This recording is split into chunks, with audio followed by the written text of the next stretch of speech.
So it is 4 o'clock and I think we can start now. So hello everyone. Let's start the second IWA Live Talk today. My name is Rebecca and I am the director of IWA. And together with Sarah, who is in the response of all the IWA Live Talks organizing for you, I would like to welcome you today. So before I would like to introduce you to our guests today, I would like to give you some general information and then we can start. So after our successful first IWA Live Talk last month, which you can, by the way, watch on YouTube if you missed this. So we will have different topics each month. And today we are going a little bit more technical. Okay, I would like to inform you and highlight that this session will be recorded. And if you would like to, we will publish it on our website and you can watch it on our YouTube channel afterwards. So if you have any questions to our speakers, you can ask them in the chat downstairs and we will answer them at the end of the session. So now let's start. So today we are talking about the trend topic barrel length. Short barrels on rifles are an actual trend in tactical as well as in hunting applications. We will talk about advantages, disadvantages, and how the problems of short barrels will create awareness for the drawbacks of short barrels and show some possible solutions for you. We will receive answers already in advance from you, but some questions have been: what effect does the barrel length have on the bullet speed? How does it affect a maximum hunting distance? And some more. And I have two wonderful speakers today with me who will give you the answers to these questions and many more. By the way, Ralf is sitting next to me here in Nuremberg. Jens is switched on. So I would like to give a warm welcome to Jens Tigges, Marketing Director at Outdoor Marketing, and Ralf Wilhelm, Renown and expert for weapons and ammunition. So Ralf, you will start today and you will start presenting your presentation right now. So I would like to say the stage is yours. Feel free to start. So, jetzt den da. Und teilen, wunderbar.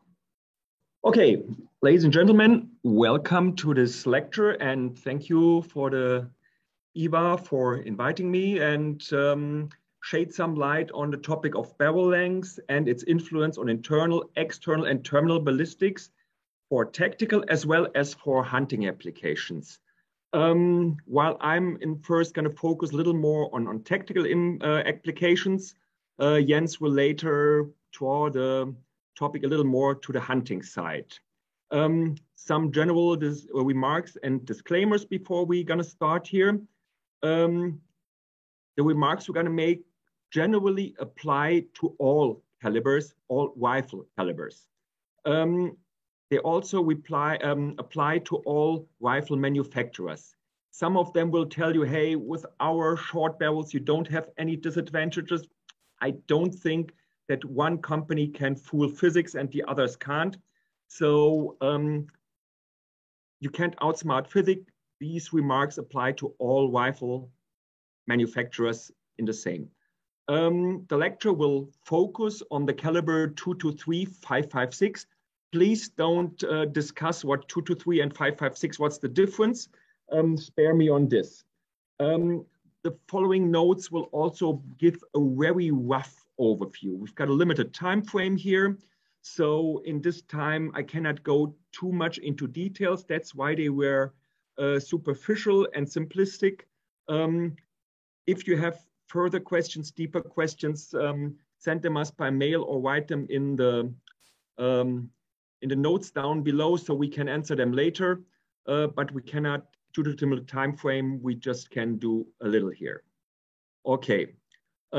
The advantages of short barrels. There are advantages. That's why they are getting more and more popular. They are better to handle in tactical applications in front of the fatal funnel. That means if you have, as a police officer or as a soldier, have to go through a door into a room, that's a very dangerous area, and a short barrel, easier to handle, has definitely an advantage here.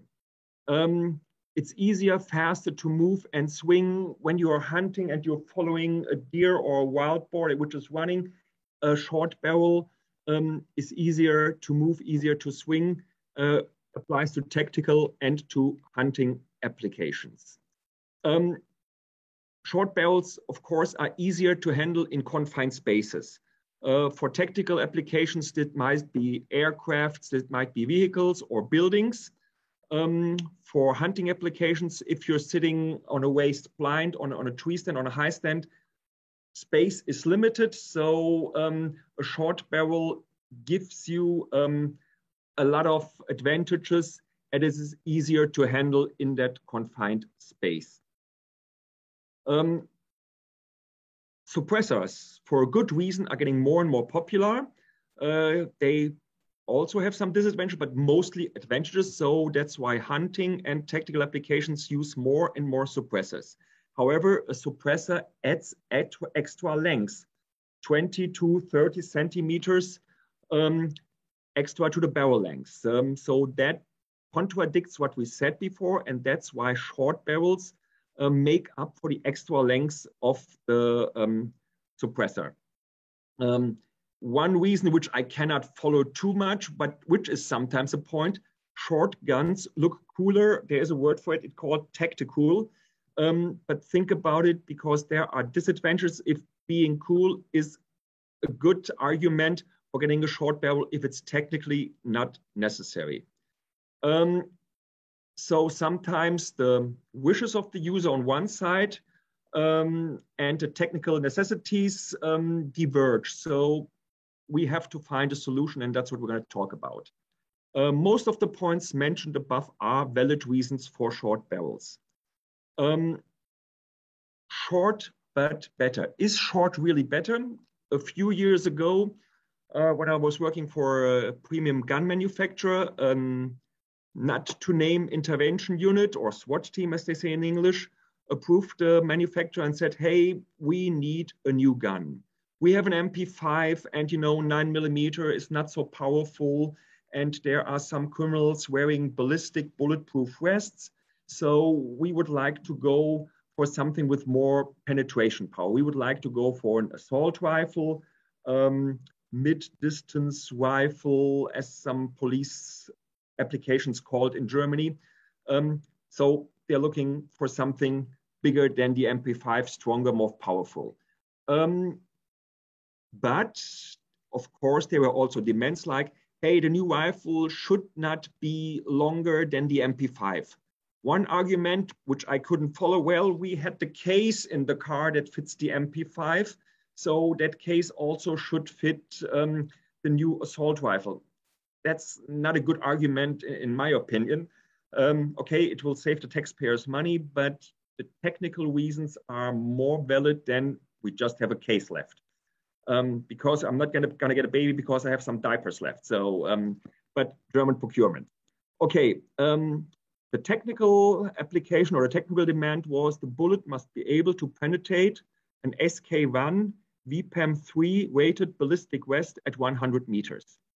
Okay, that's smart because somebody with a bulletproof vest or wearing some magazines here is somehow protected against police bullets. So the idea was it must penetrate the enemy. Many years ago, when I was young and still had darker hair, I was testing a Derringer for a gun magazine. Funny thing is, the Derringer was in 223 Remington. So the cartridge is about that long and the gun was about that long. So before we fired it, we thought, what will happen? Well, I can tell you, we measured it. The normal 223 Remington has a velocity of around 800 to 900 meters per second. From a normal barrel, this Derringer brought the bullet to the fantastic light speed of 70 meters per second, not even 10%. So I got the first clue 20 some years ago that a short barrel loses a lot of energy. So when those guys came and said, hey, we want the replacement for the MP5 but want to have a short barrel because that's the only way we can make it as short as the MP5. I remember that a short barrel loses a lot of energy. So we started calculating. And terminal effect energy. If a police officer shoots, he wants to have effect in the target. He wants to stop the threat. And that's only possible if you transfer a lot of energy into the target, which means the bullet must have energy. If it loses energy due to a short barrel, that's not good for your intended use of the gun. The penetration, if a bullet is too slow, too weak, it doesn't penetrate the ballistic vest the enemy is wearing. And the same applies basically to hunting applications. If you have a heavy wild boar, 60, 70, 80s, 100 kilos, the bones in their shoulder are very, very solid. So to penetrate those bullets, you must have some energy. Those bones, you must have energy. If you lose energy by a short barrel, and if you make, if the wild boar is angry at you, that's not a good thing, especially not with German wild boars. They should be very nasty, I've heard. Okay, so we did an experimental setup. We took an B&T, that's a Swiss gun manufacturer. We took their APC 5.56 in caliber 223 Remington, and we clamped it into a special vise. And we did velocity and sound measurements because we also want to say what happens to the sound when the barrel gets shorter. We measured accuracy and muzzle flash. I will go more into detail later. And we did this with a 4.1 gram 63 grains bullet, which is the DM11 or GP90, that's the Swiss equivalent, which is more or less a standard NATO bullet. The goal was to measure which minimum barrel length is necessary to achieve the desired penetration at 100 meters. And we fired 5 rounds with each barrel length. And then we cut the barrel down 2.5 centimeters or 1 inch. If you look closely at the picture here, you can see some marks on the barrel already. That's where we cut. And now I'm going to show you a picture of probably high-end Swiss gunsmith work at its finest. Eye protection, ear protection, as you can see, but then a precision saw to cut down the barrel. That's the easiest way, but you know the disclaimer, kids, don't try this at home. There are better ways to cut down a barrel, but for the experimental setup here we did, it was good enough. Okay, let's see what happens. The bullet, we start with a 42 centimeter barrel. In the beginning, the speed dropped every time we cut it off. You can see that with each cutoff, each dot indicates a cutoff. The speed went lower and lower. The barrel length is on the bottom axle, and on the vertical axle, you can, the barrel length, excuse me, is on the horizontal, and on the vertical is the speed. Let's remember the 223 was developed for a 20-inch, 51 centimeter barrels. Today, we're talking about 10-inch, 25 centimeter barrels, so only half the length. And if you look at the curve here, you can see how the speed decreases with barrel length. And with speed, the energy decreases. Here you can see the measurements as a table. And let's do a little analyze of this. The loss was approximately with this cartridge, with this setup. Other cartridges, other calibers have or will have for sure different loss per inch you cut off. So this is just for this cartridge and this barrel. So 16 meters per every 2.5 centimeters per every 1 inch we cut off. Below, if you talk to ammunition manufacturers, you say, hey, what is the speed the bullet needs to react? That might be a deformation bullet that opens up and mushrooms. It needs a certain speed to, the faster the bullet, the faster it mushrooms up and the wider it opens up. Same applies to fragmentation bullets. The faster they are, the better they fragment. So you need a certain minimum speed for the bullet to react in order to create the effect you want to create in the target. So below 700 meters per second, some deformation bullets may not react deform anymore.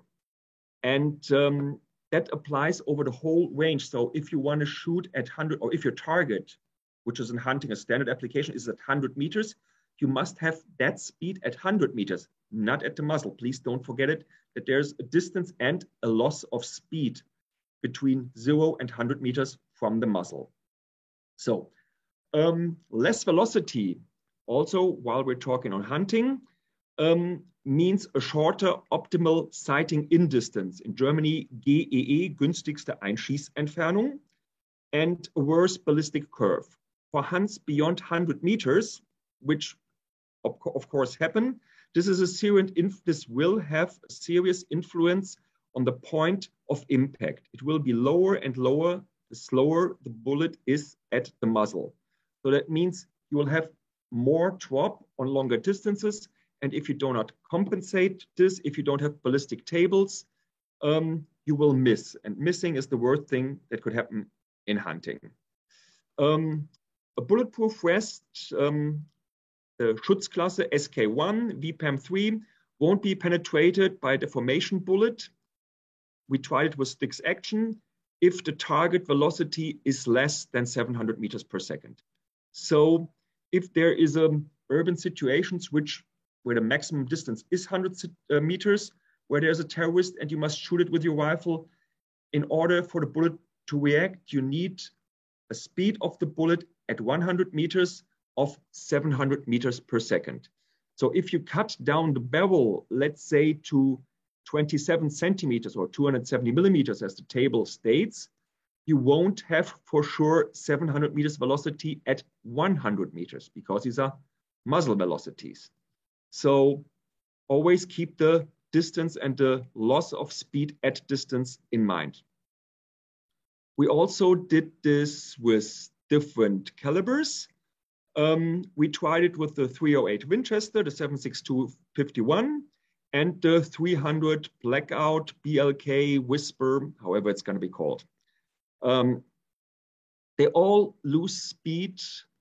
Remember, most rifle cartridges we use today were developed 50, 60, 100 years ago. Most hunting cartridges are old cartridges, so they are not optimized for short barrels. Decades ago, long barrels were standard, so those cartridges were designed for those long barrels. The only example, or one of the newer cartridges, is the 300 BLK or Blackout. You see the curve is flatter. It doesn't lose so much speed. But remember, it originates from a pistol or contender cartridge. So that's why it's less prone to losing speed. The bullet velocity also in realistic or in real life has a negative head start. Because the measurements you see here, that's what we measured when we measured the 223, 556 from the APC 556. That's what it gave. So then here is a screenshot from a brochure that says this bullet, whatever, has a velocity of 855 meters per second. Well, there is a certain difference between. Where does this come from? It's easy. First of all, another disclaimer, you cannot blame the manufacturer for the data. The data is by law correct because according to national proof law, which applies in all European countries, which are CIP countries, all rifle cartridges must be measured with a 600 millimeter barrel for standard cartridges, rifle cartridges, and 650 millimeter for Magnum cartridges. So the law dictates that they are measured from quite long barrels. The dimensions of these so-called proof barrels must also be very tight for safety reasons. So the gas pressure under the worst circumstances still is not able to blow up the gun. So the dimensions of the barrel and the chamber are very, very tight, close to the CIP minimum data. So the proof barrel which the manufacturer must use will always give you higher and faster data than any standard rifle, because all standard rifles are somewhere in the middle of the area that CIP gives between minimum and maximum, which makes sense. Only the proof barrels are close to the minimum, means they give you a higher reading that standard barrels have. It is a fact, and that's why in most cases, if you look at process, and it doesn't matter which ammunition manufacturer, it doesn't matter, they all have to use this way to measure, so their data is correct, but it's not perfectly realistic with standard and shorter barrels. As I said, it's technically and legally correct, but sometimes it's not too helpful while using short barrels.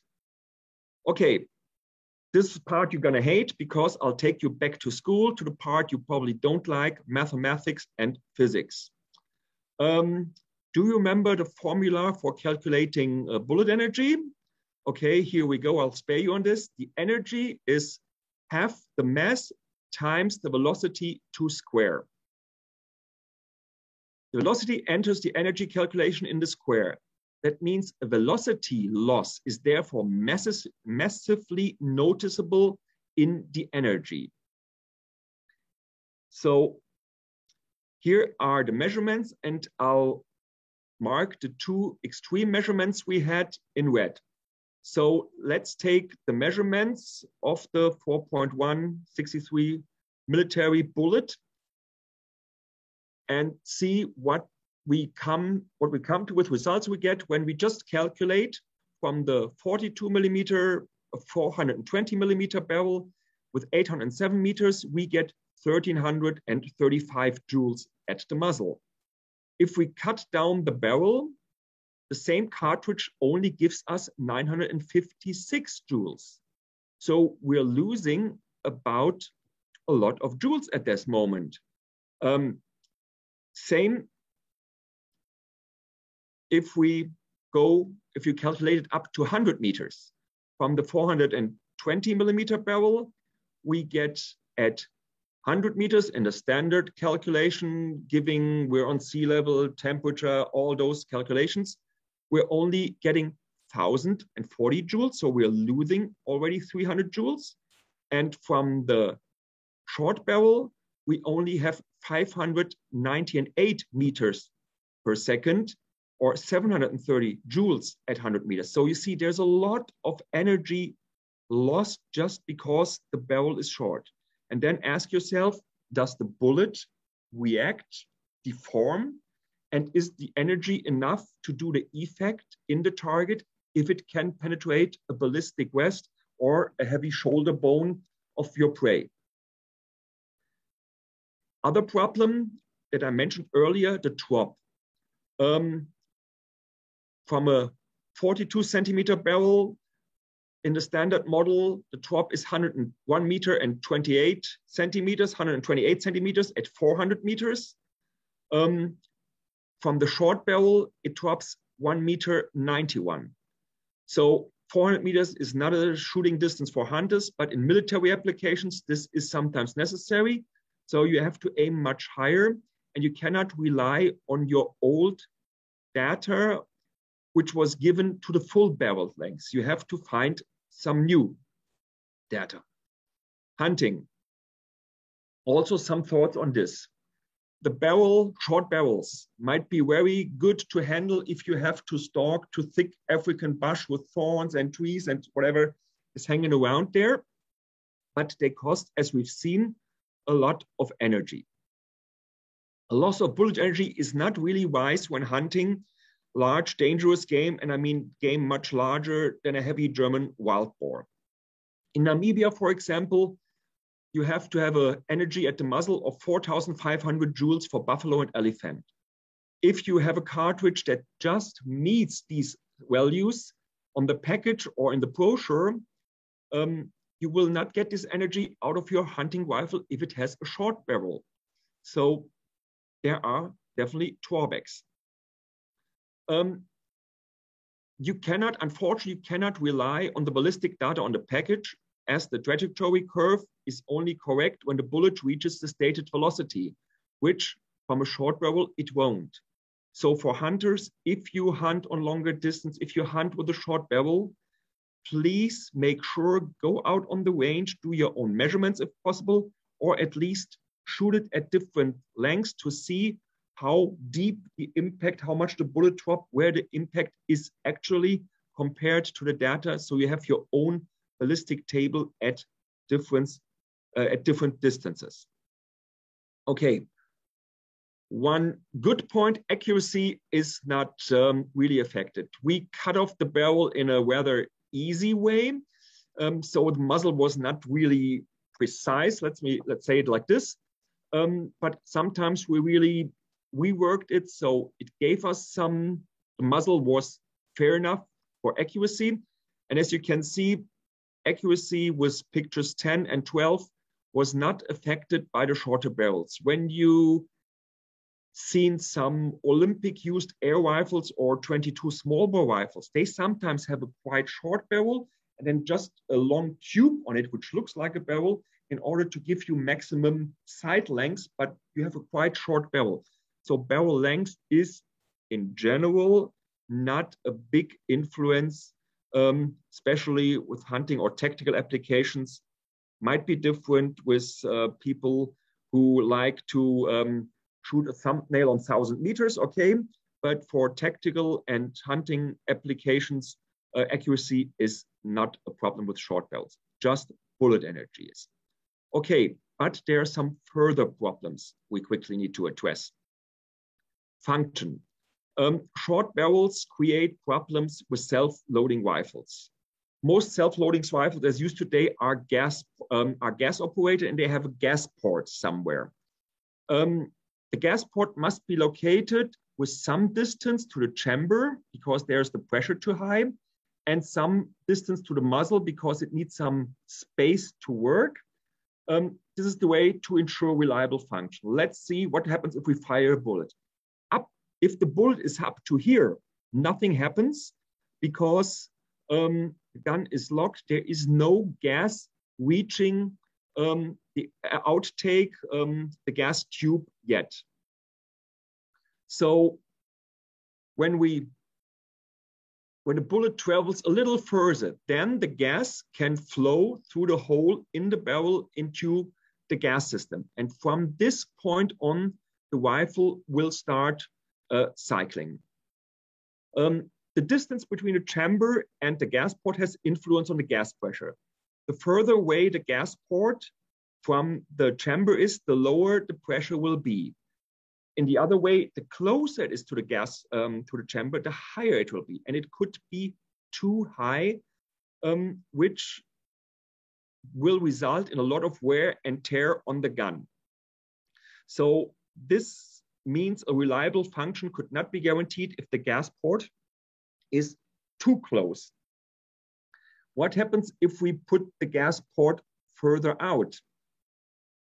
The gas port needs to have a certain distance to the muzzle, because if the bullet is traveling but is still in the barrel, that is how long gas is flowing into the gas port.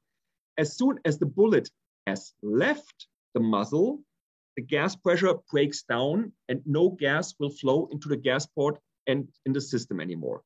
So if the distance between the gas port and the muzzle is too short, the gun doesn't work reliably. There is a nice little workaround, a simple drill bigger hole into the gas port. Might work, or bring the gas port closer to the chamber. Both workarounds, however, have a disadvantage. They will increase the breach speed, the speed in which the bolt travels backwards. And this will result in a heavier impact in the system that will result in a harder field impact on your shoulder. So this is a little setback drawback, and also depending on the bullet weight and the bullet speed created by this specific cartridge, there could be functional problems, meaning that not every cartridge you can buy will work from a short barrel. So if you have a gun with a short barrel, test it with different ammunitions and see if the light or if the heavy bullets still work flawlessly. This is even more important when it goes to full automatic fire. Semi-automatic is okay, but in full automatic, this really can become a problem. So there are some solutions which more and more manufacturers are adapting. There's a decent shock absorber in the additional to the standard spring in the gun that absorbs when the bolt travels backward before it hits the base of the gun. It stops the hard impact on the bottom of the housing by a decent buffer, which makes the gun much more controllable. One problem that comes with short barrels is sound and light. A picture speaks louder than 1,000 words, the German saying goes, and here you can see how short the barrel is cut off, and you see how much light during full, we didn't turn down the light at the shooting range. This is bright light at the shooting range, and you can see a muzzle flash that is really wow. But let's start with the sound. There is no real measurement. Let's start with let's stay with the flash. There is no real measuring method for flash. But from the videos we did and from the pictures we've taken like this, it's very easy and very safe to say the shorter the barrel, the bigger the flash will be. Easy because not all the powder is not burned completely, so it will burn in front of the muzzle, creating a bigger flash, as you can see here. With some powder manufacturers knowing about this problem, they're trying to create powders which are designed to work in shorter barrels, which is a nice workaround. But these powders might be or will be more expensive because they're really more high-tech than the now existing powders. So there will be a lot of more light, which in tactical applications, you give away your position. The enemy can easily see where there's a big flash. And in hunting applications and in technical applications, your night vision, you lose your night vision. If there's a flash in front of your eyes, you lose your night vision for several seconds to several minutes. So you're blinded by your own light, which is also neither a good thing in tactical nor a good thing in hunting applications, especially at night. Second point, the sound level also increases the shorter the barrel is. If you do sound measuring, do it according to MIL standard 1474, please. And we're going well above 170 decibel, which is unpleasant, loud, and instant hearing damage. So also be careful on that one. One solution to this, or two solutions in tactical applications, a telescopic stock. We said vehicles before, which means in the vehicle, in the car, in the tank, in your helicopter, wherever you go, a telescopic stock is a good thing because it makes the gun shorter and it's still good to shoot. So that is a little cheating because you have extra length with the suppressor. So a telescopic stock and a short barrel make it a compact gun, which is nice for tactical applications. And you can just pull it out and stay in the fight. Suppressors also excellent if you do hunts at night. It reduces the muzzle flash significantly and is better to the neighbors and all other people around you. So a suppressor is definitely an advantage. However, in hunting application, it works. The telescopic stock doesn't work in hunting applications. There, the standard wood or a polymer stock is the only solution. Okay, another big problem that sometimes can happen is in-flight bullet fragmentation. I have here some Swiss bullet, but this also applies to every bullet manufacturer there is.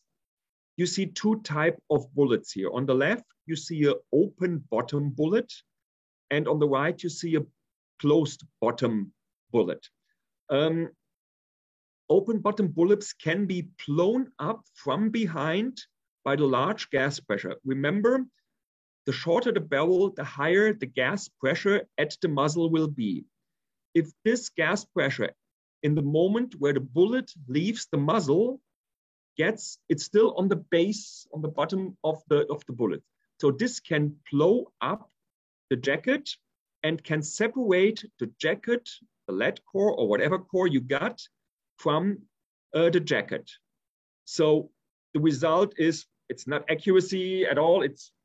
You have two fragments flying all over the place, nothing hitting the target. So the bullet basically disintegrates.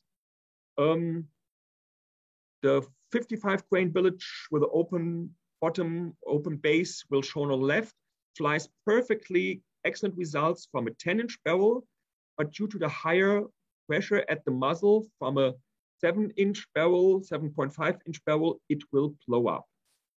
The bullet on the right hand is completely immune to the high gas pressure at the muzzle, so this can be shot from any type, from any length, barrel length. So when you're using a short barrel, ammunition selection becomes, or bullet selection within the ammunition section becomes also a critical point.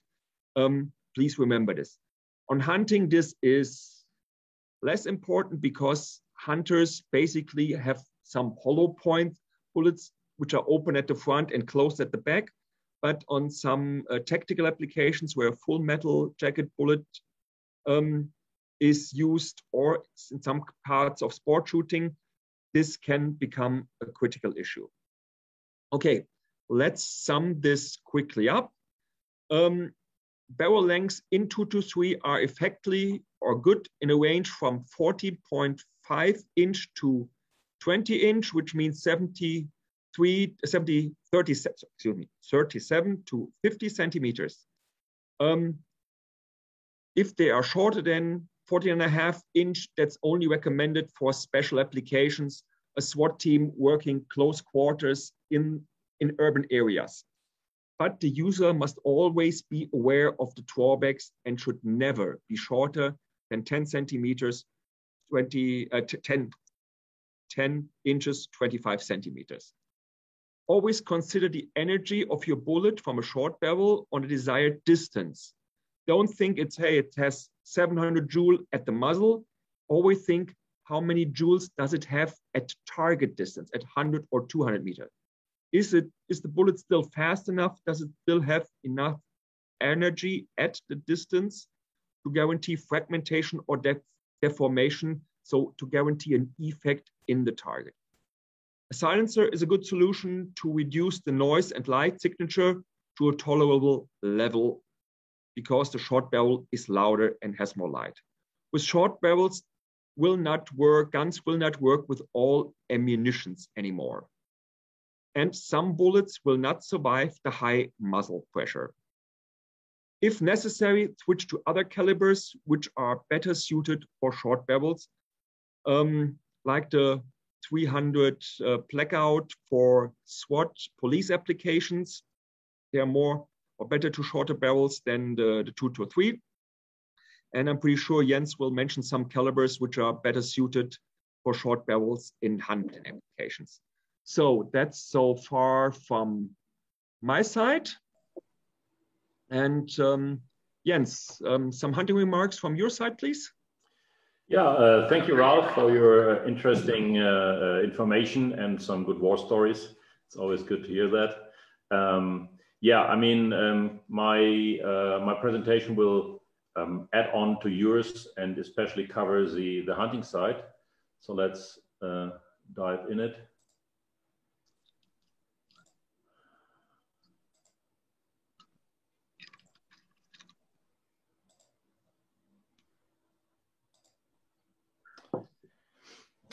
Okay, so we are talking about the effect of barrel lengths in the hunting practice. So why shorter barrels? As also Ralph mentioned, the interest in rifles with short barrels mainly based on the now widespread use of silencers, and the silencer extends, hunting silencers extends the rifles by 10 to 15, sometimes more centimeters. And in order not to make the rifle too unwieldy, and the barrel can be shortened.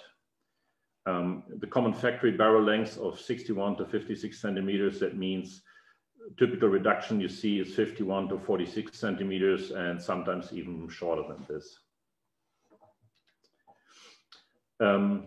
So what changes with the shorter barrels? First of all, some good news, as also Ralph mentioned, there is no general relationship between accuracy and barrel length. So you probably won't lose something here. However, the shorter barrel length does change the bullet speed and the rotation speed of the bullet. While the latter is negligible for practical hunting distances, the bullet speed is a decisive influence on the maximum operation distance of the weapon ammunition combination. As a rule of thumb for all standard calibers, let's say from 6.5 Creedmoor up to 300 Win Mag, and across all load types from the moderate standard cartridge to performance enhanced factory loads, such as RWS short rifle or Hornady Superformance, you can assume that from 60 to 50 centimeter barrel lengths, you lose approximately 35 meters per second. And from 50 to 40 centimeters, you lose about 45 meters per second. So you can see the shorter the barrel goes, the more you lose. There are some more effective calibers, such as the 308 Winchester, which lose up to 10 meters per second less than this. But in general, they're all pretty much the same. So what does the loss of bullet speed means for hunting practice? So we have to consider that all hunting bullets require a different minimum impact speed in order to deform or fragment and thus to function as designed. So the bullet velocity has a significant influence on the maximum operation distance. You can see here two examples. On the left is an example for a good jacketed lead core bullet. And here the proven minimum impact speed is 550 meters per second. On the right, you have an example for a modern non-lead bullet. And here the proven minimum impact speed is 650 meters per second. That's already with some backup. They work at lower speeds, but this is what practice shows that works very well. So to illustrate how much the operating distance is reduced, here's an example.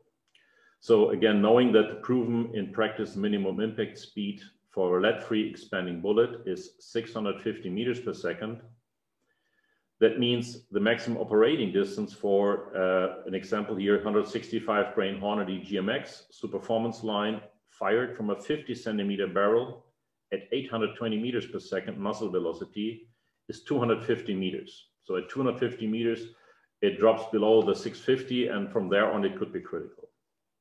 If you take the same load and shoot it from a 42 centimeter barrel, 8 centimeter less, the bullet speed is 790 meters at the muzzle, and it reduces the maximum operating distance to 225 meters.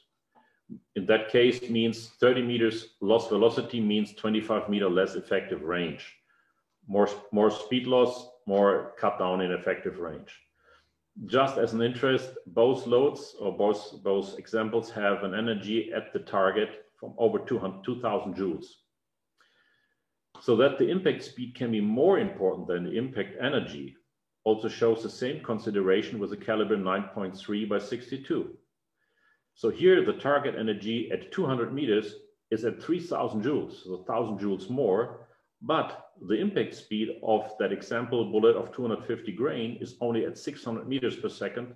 So at the very lowest limit for the bullet function at all. So that's always important, as also Ralph said, to consider what happens at the target, not at the muzzle.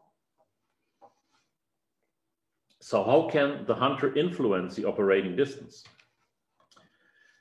So another good news here.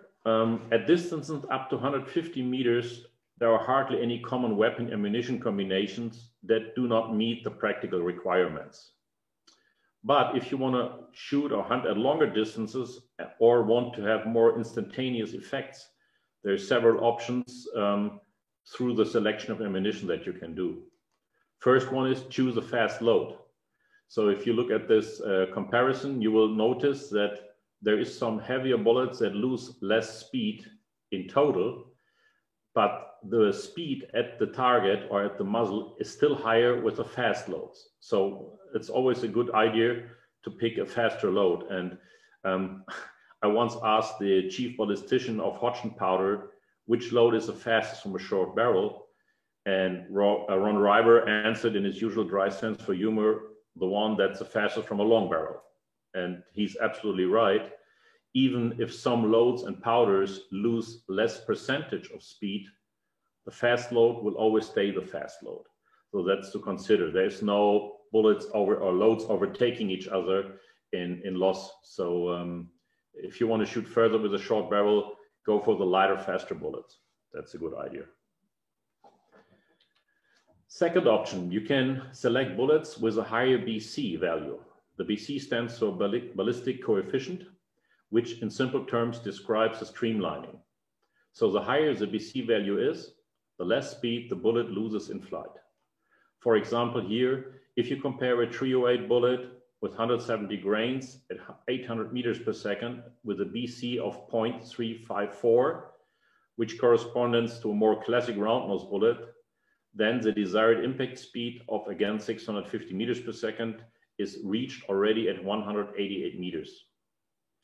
A more streamlined bullet at the same muzzle velocity with almost the same weight, but a BC of 0.447, hit the 650 meters per second mark at 238 meters. So that's an increase of 15 meters effective range only by choosing a higher BC.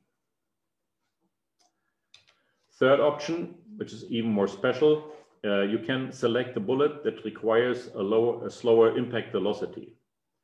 So including the mentioned 50 meters per second backup for functioning, which is advisable from our experience, conventional lead core bullet projectiles have a recommended impact speed of 550 meters per second, and a non-lead expanding projectile of 650 meters per second.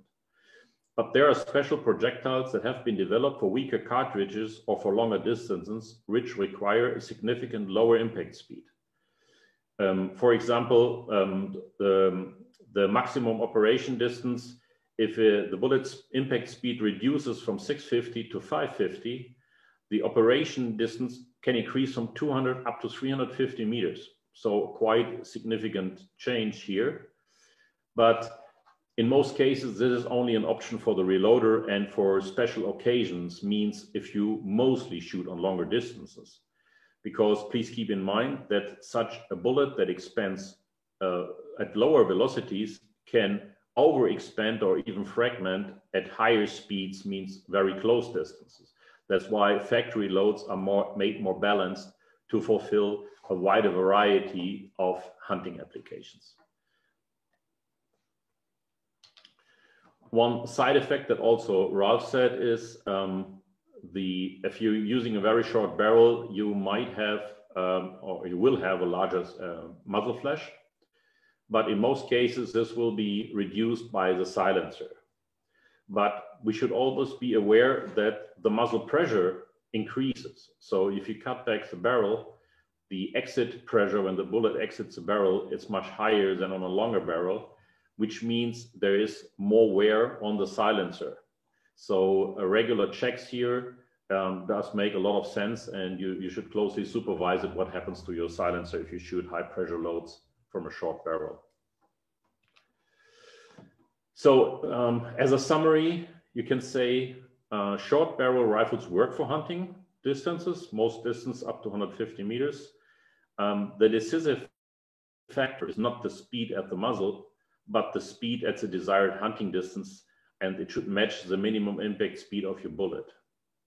If you want to hunt further than 150 meters with a short barrel rifle, follow one of our previous tips, or we recommend actually measure the speed of your gun. Chronographs are not expensive as they used to be, and a lot of ranges and specialized dealers have them to borrow.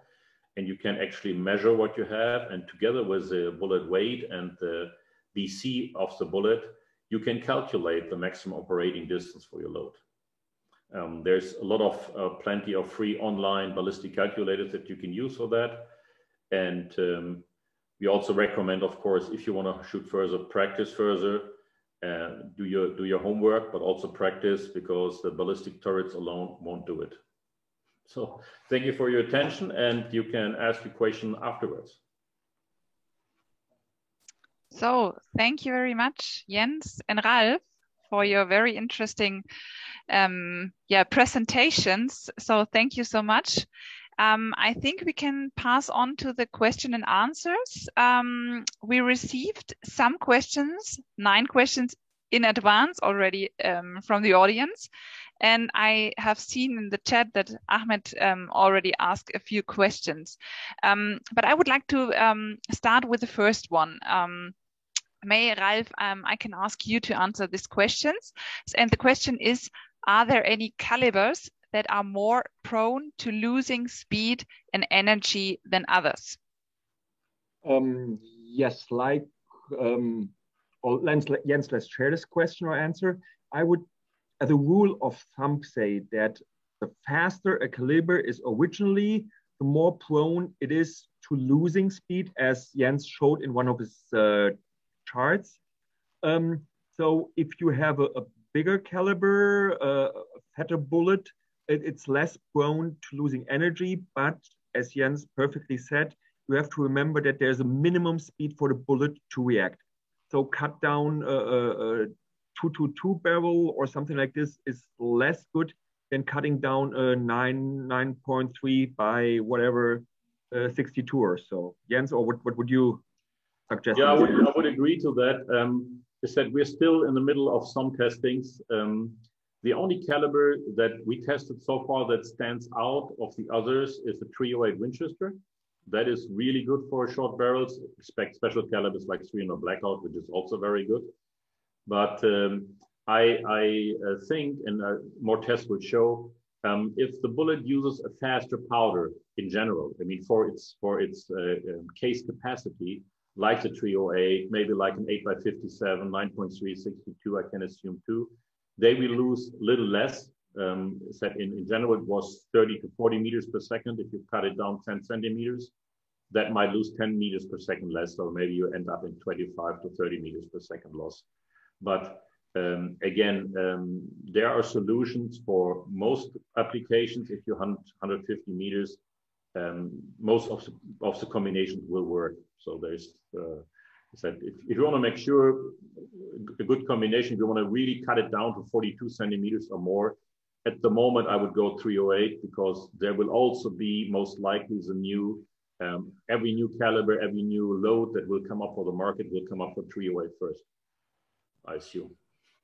You have a variety in bullets you can use in 308. Perfectly. I hope this question is answered in fully. But if any questions are coming up, so everybody is welcome to ask the questions in the chat. And I don't know, Ralf or Jens, would you like to answer one of the questions we have been asked in advance, or should I pick one for you? Maybe we should take care of Ahmed first. Yes. Who wrote the first questions. You're asking your customers prefer 32-inch barrel lengths.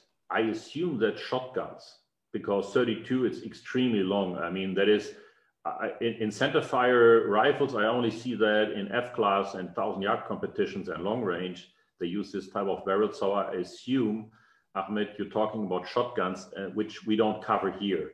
I don't have made any tests, so I can't really intelligently talk about that, unfortunately. Does the calculation of energy apply to air rifles as well? Yes, physics, same calculation, no difference here.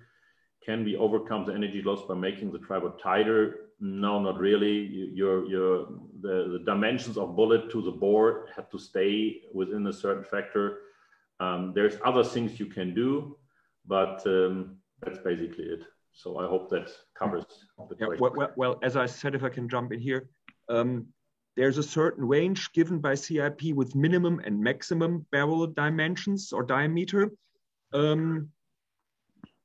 With all given manufacturing tolerances or so, the manufacturers already aim on the tighter side, but they're not allowed to go below the minimum.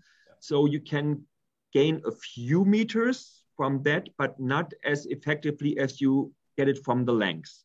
So it really doesn't make up for, if you cut off and make the barrel tight, it really doesn't make it up. Yeah, I think the way to go is effective case designs. If you look at the latest cartridge developments, the latest trend is effectiveness. I mean, in the old days, we used to make bigger cases to put more powder in to get more speed. But since the 30 TC and 30 RCM, or 300 RCM from Hornady, and now the 653 more 300 PRC in these cases, it's about effectiveness. It's making the case shorter and smaller, actually, but for the perfect bullet placement in the case. But the bullet is not in the powder capacity, it's only in the neck, and put all the powder behind it and matching the case capacity to the modern powders that you have. You have to remember that all the cases from 3006 and these older calibers were made for totally different powders that we have today. So there was a reason to make them large, but there is not too much reason to it for now. I mean, it's no advantage anymore to have these large capacities. So. Yeah, powders will definitely be a factor in the future as powder manufacturers are addressing this problem. As they know, they have to get more energy out of a shorter barrel, or at least the same energy. So the only really way you can compensate it is by using different powders. But as you all know, we have a certain CIP limit for maximum pressure. So as we cannot go over the maximum pressure, the powders have to give more speed with less pressure, which is some serious homework for the powder manufacturers to do. And you cannot expect it in the next 2 or 3 months. This takes some years for some developments. I can give a quick example here. There's a powder, for example, in the 308, I can get up to 40 to 50 meters per second faster than any factory load within CIP pressure, of course, with one of the latest powder editions.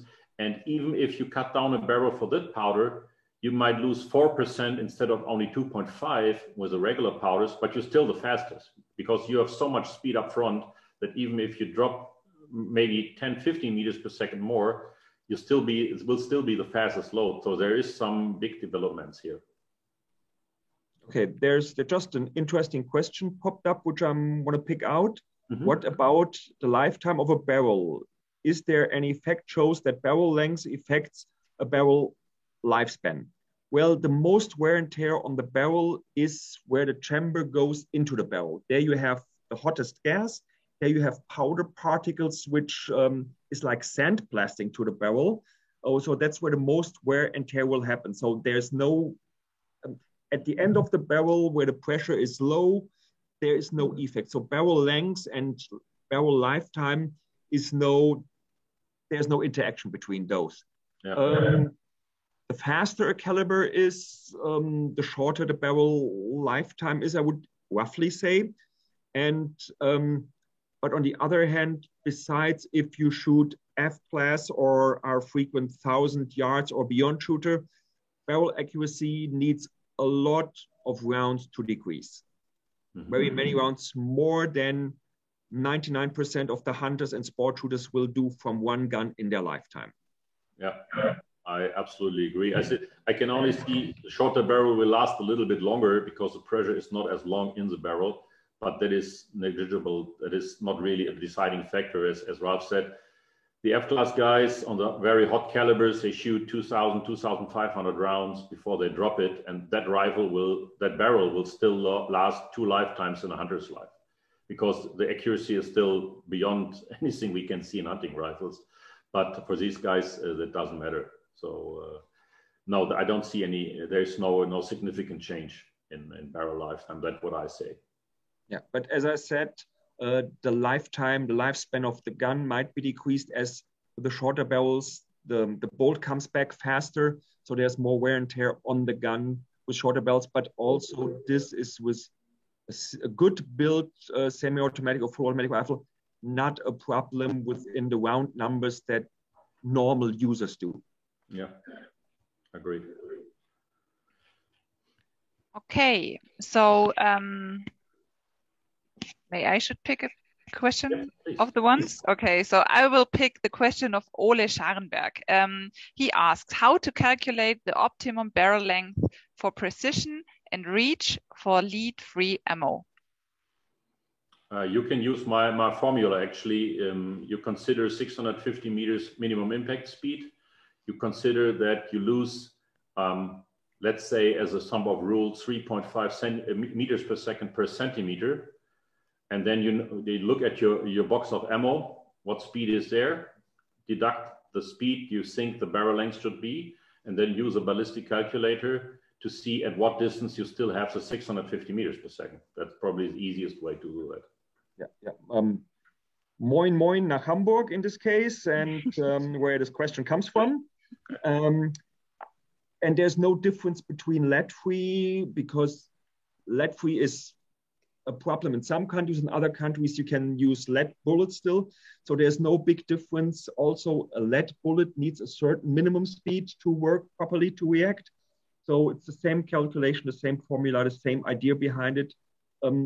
I would say that lead bullets, because lead is a little softer material, may go out a little further or maybe work with a little slower speeds than lead-free bullets, because the harder material needs more speed to make it.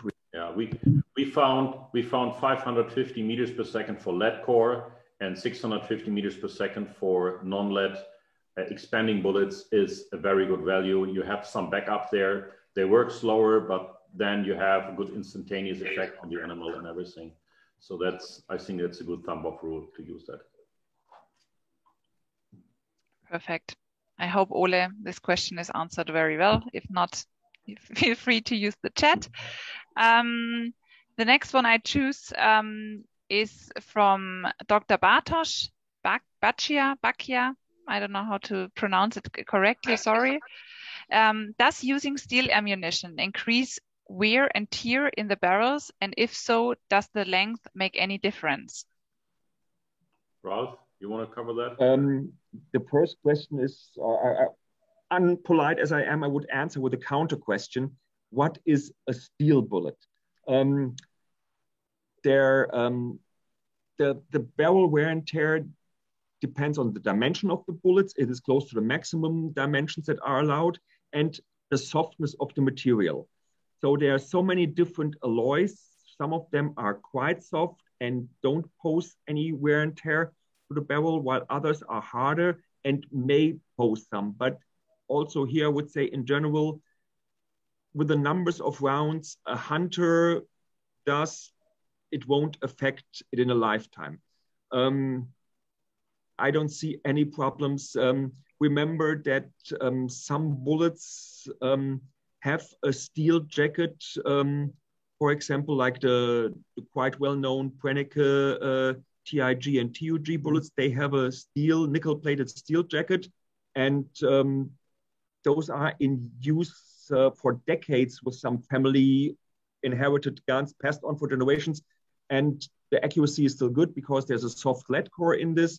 So on the other hand, if you have made a full steel only bullet, no jacket, a complete solid bullet made only from hard steel, but I cannot think of any of these currently on the market because they might or they will have wear and tear on the barrel. But all the constructions I see out, some of them have less diameter and then some rims on that, so that the guiding surface, the contact surface to the barrel is less. So I don't see any risks of noticeable wear and tear on the gun with all existing steel bullets out there. Or Jens? No, again, I don't even know if that question maybe even goes to shotguns, now that I'm thinking of it a little bit longer. But if it's for bullets, there is no real steel bullets out there. As you said, there is these Flusseisen, I don't know the English word for it. There's this Flusseisen steel jackets, which are covered with nickel or tombak or other things, and they don't touch the barrel even. And I've not heard that there is a significant increase in wear through these bullets. So I hope that answers this. Hopefully, I think it was not from Dr. Bartosz. I think it was from Mona, the question. So sorry for that. So the next question is from Oleg and Kowalczuk. Do Mr. Tigges and Mr. Wilhelm have experience with a progressive twist rate on air guns, air rifles? How does this affect the projectile's trajectory? Again, sorry, air rifles is not my main area, and Okay. I've not heard about progressive twist. I've heard that for rifles, it's been around over 100 years, especially with softer lead bullets. That was popular back then to get them to not be so aggressive, to force them into the twist. But at the moment, all world records and everything is shot with regular twist rifles. I mean, if you look at the latest thing, shooting over 4,000 yards and consistently hitting targets, this is all done with regular twist barrels. So I don't think that's a big advantage. Yeah, I don't see the advantage. Well, I have to admit, I haven't shot an air rifle or an air pistol for about 10 or 20 years. Sorry about that. But with a progressive twist, besides that it's horrible or it's more expensive to manufacture, I don't see, any real life advantages currently. Mm. Yeah. So the next question from Frank Escalona is a very long one. It's the 7th question on our sheet. Should I read that in total, guys? Give us a quick summary. Have several questions in one, I think. Maybe it's a very long one. Yeah. So you are the experts. Maybe you would like to pick up out of this very long question the importance. I like that a lot. It said here, dear sirs, is it interesting that no one seems to care or discuss aesthetics nor balance any longer when considering rifle constructions? My answer would be beautiness is in the eye of the beholder. So I absolutely appreciate good work on guns with engraving and nice wood stocks and Damascus barrels and all of that. I absolutely love it. But I also like a modern Cerakoted rifle with a synthetic stock with camouflage that could also be very appealing. That is like having two different type of cars. You know, it can be an old timer that is perfectly for a nice Sunday drive, and then you want your Porsche for a tour on the Nürburgring. You know, so it's what I want to do with it. And I think if you look at modern rifles, they actually care about aesthetics because they do fluting of barrels, spiral fluting, spooling of the bolts, Cerakote, just in a different way than a classic handmade hunting rifle or double rifle from one of the big London or Verlach or Hartmann und Weiss or these guys. You know, it's just a different aesthetic. Yeah. It's always just, let's pick out one point: barrel diameter. Bull barrels, fluted barrels. There are so many variables which in one point are object to fashion and in the other points have technical influence. So it's always you have sometimes to meet in the middle. I usually prefer thicker bullets for accuracy, thicker barrels for accuracy, but on a hunting rifle where it's not perfectly necessary to have pinpoint accuracy compared to a sniper rifle or a long range shooting rifle. So yeah, at the end, the application and your personal taste, you can get whatever you want, but what is technically necessary and what is, nobody needs a wood class 20 stock for where the stock is more expensive than the rifle. But it looks awesome. Let's admit it. And we're going to pay for it. Yes. So what do you need, really technically need, and what you like to have on a gun? That's two pairs of shoes. So let's leave this to everybody's personal taste. Yeah, I agree. He's also talking about the balance of shooting. I mean, this is something where short barrels can make a lot of sense. If you imagine the rifle originally was made to be shot without a moderator or silencer. And if you would just add the silencer, you would add length and you would change the point of balance and everything to the rifle, make it shorter, can actually bring that back. So again, also here I see shortening the barrel a bit up to a point makes sense. Yeah, absolutely. It could help with the balance. Okay. So is there any questions, Ralf and Jens? There's a quick one. Yeah. Hello, was the Remington Police 700 manufactured in different barrel lengths? If yes, which one is best for long range shooting? My Remington 700 is 15 years old, by the way, and only achieved the results 100 meter distance, 5-shot, 9mm. Perfect. I mean, good shooting anyways. For long range, if you want to reach out long, the longest barrel you can get. That's the easy answer. There's a reason why if you look at precision rifle series, that's the top competition at the moment where people shoot under time pressure at distances out for over 1,000 yards and as close at 50. With a rifle, no one thinks about reducing the barrel length. There is 24 inches short there, you know. So if you want to reach out long, take a long barrel. You need everything from the cartridge you can get. Bullet speed helps in long range performance. It helps in accuracy. It helps in wind drift. It helps in drop. So if you really want to shoot out far, I mean, far, we're talking about 300 plus, you know, up to 2,000. Then the longer the better. Easy answer. Yeah. There's another point coming in just in the chat. Considering the advantage of long barrels, why aren't there more hunting bullpups? That comes back. Technically, a hunting bullpup would be a nice thing. Aesthetically, I don't know. I'm owning perfectly good assault type rifle or black rifle, which is a bullpup, and I love it. For hunting, no. My personal point of view for hunting, balance, I would like the aesthetic of it. What is the balance of the bullpup for you? You like the balance? It's quite heavy at the end, no? It's heavy at the end. I'm used to it, and I have it because I'm a lefty, and it ejects on the left side. So that's a nice shootable black rifle for me. And I really like to handle it, and I like its aesthetics. But this applies to an assault type or black type sporting rifle, however you want to call this area, or fun rifle even. But for hunting, I have a completely different point of view. What looks good? Yeah, I mean, even if you take that out of consideration for a moment. There aren't no many good designs actually on the market. There's some break opens, some single shot ones, but I can't think of a really good bolt action, you know.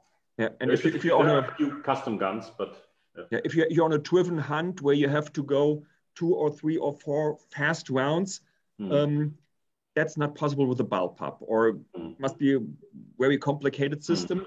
And semi-automatic rifles for hunting is, at least in German, still a point of discussion. So, yeah. But maybe a good idea. Maybe a manufacturer comes up with something cool there.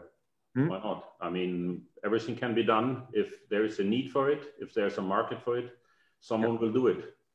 Well. Yeah, there is a nice remark coming up. Bullpup is perfect for mountain hunting. Yes, that's an excellent point. But remember, how many shoots do I do if I go for chamois in the mountains? How many shots do I do? Usually it's just 1 round, and it's not fast follow-up rounds or so. So look, yeah, and it's a special application.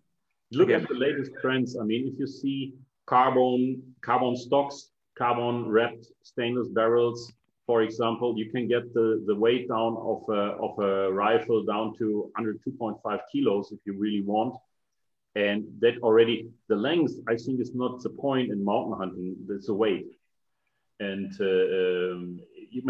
if you can combine both, perfect. I mean, why not? But the weight is more important than the length of the rifle in the mountains, in my opinion. Yeah. Agree with you, Jens, on this one. Yep. Okay. So Ahmed asks if we can prepare a talk about pistols. I think this is a question for me. Yes, of course. We are still collecting topics for our IWA Live Talks, which take place every month. So great idea to organize one about pistols. So if you have any specific question, a specific topic, you can email us this, and then we can take this into consideration. Of course. Would be a good team anyways, because Ralph and me, we both come from the pistol side. So very easy then for us. Yeah. Okay, we can do two talks about 1911 pistols only. Easily. Perfect. Yeah. Okay. So there are coming a lot of recommendations, but yeah. Last call for the last question. So just keep them in. And Jens, maybe you have one question you would like to. I think the last one from my list that I see here. Yes, please. How important is a twist on a bullet, and do bullets have more twist on a longer barrel? Yes, the twist, if you mean the spin rate, the RPMs, yes, the longer the barrel, the faster the bullet will be, the faster it will twist. That is good up to a point. You know, faster twisting bullets usually give more effect in the target. We're talking about if you reduce the twist, let's say on a 300 Winchester Magnum, you reduce it from a traditional 10-inch twist to an 8-inch twist, you'll see an increase in terminal performance at about 10%. That's true, but also you can go over that point. You can overstabilize a bullet. I just seen some really weird results where bullets being overstabilized and not expanding at all and exiting the ballistic soap blocks or ballistic gelatin blocks at any angle. So really weird. Never seen that before. Or similar to what Ralph said, if you have thin jacketed bullets, you can overspin those. And if they spin too fast and leaves the muzzle and there's not supported anymore by the barrel, they will just explode in front of the muzzle and nothing will reach the target. So a little bit more twist is fine. You see the latest calibers always go faster in twist because we have longer, heavier, higher BC bullets that needs a faster twist to be stabilized, but only up to a point. You can overdo it and then the wear on the bullet will be too much, or over twisting the bullet. So it has to be in balance. You know, it's physics, you know, it has to be in balance. When we go back in military history, when the US introduced the M16 rifle in Vietnam, they had the bullet weight and the twist not perfectly matched. And so they had some horrible effects on the enemy. And so people were saying, hey, are they using dum-dum bullets, hollow point bullets or whatever? No, it was just a completely wrong twist weight compared to the bullet weight, giving horrible, non-desired results. So that's why then they quickly changed this. So yeah, always several factors have to be combined to get the perfect result. Absolutely. That's, for example, the reason, if you look at a 243 Winchester, which is an excellent caliber, but it's limited by its traditional CIP twist rate, or a 22 to 50. It has so much potential, but with a regular twist rate, you're limited to maximum 60 grain bullets, if at all. And with a shorter twist rate, it would be a complete new caliber. You can do completely new things. So that's why a lot of the new calibers, let's say a 6mm Creedmoor, can do more things than a 243 only because of the faster twist rate. You can use much heavier bullets that are better for long range performance. So that's also a reason. Okay. So I think with 18 minutes later, but that's a good thing. I think the talk was very interesting for everybody. So a lot of questions have been received. So I think if there is no questions are coming up in the chat, we can come to an end. If there is anything which comes up afterwards, you can email us at any time. We will pass the questions to Jens and Ralph, who will be pleased, hope so, to answer these in advance by email. Then the talk will be published, as I said, on YouTube and on our website.